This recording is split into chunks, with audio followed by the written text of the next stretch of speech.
النهارده عن اكتر غسول انا شخصيا بحبه جدا جدا جدا.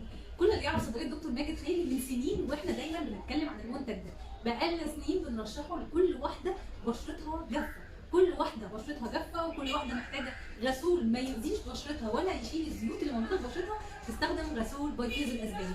غسول بايفيز الاسباني ده مش غسول عادي، ده غسول ملكي. يعني ايه غسول ملكي؟ يعني تقدري تستخدميه من غير حتى ما تروحي على الحوض ولا تغسلي وشك بالميه، بمجرد بس تستخدمي الكوتون بادز تقدري تاخدي منه على طول نقطتين وتمسحي بيهم وشك، وكده اضمن لك ان وشك هيكون نضف بنسبه 100%. احلى حاجه كمان في المنتج ده ان هو مش مجرد بس غسول، ده كمان مزيل مكياج.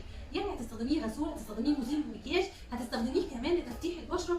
منتج جبار جبار جبار. ده غير كمان مكوناته اللي كلها فيتامينز، في فيتامين اي، في فيتامين بي 5، مليان فوائد ملهاش اول من اخر. انا عايزه اقول لك كمان ان المنتج ده احسن غسول ممكن تستخدميه في فصل الشتاء. بما اننا داخلين دلوقتي كمان على فصل الشتاء، فالغسول ده الوحيد اللي مش هيسبب جفاف لبشرتك.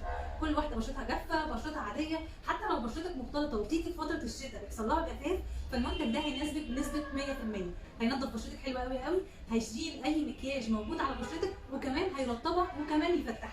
استخدميه على ضمانتي، واسالينا كمان على سعره دلوقتي في العروض الموجوده. انا واثقه مليون في الميه ان هو هيعجبك.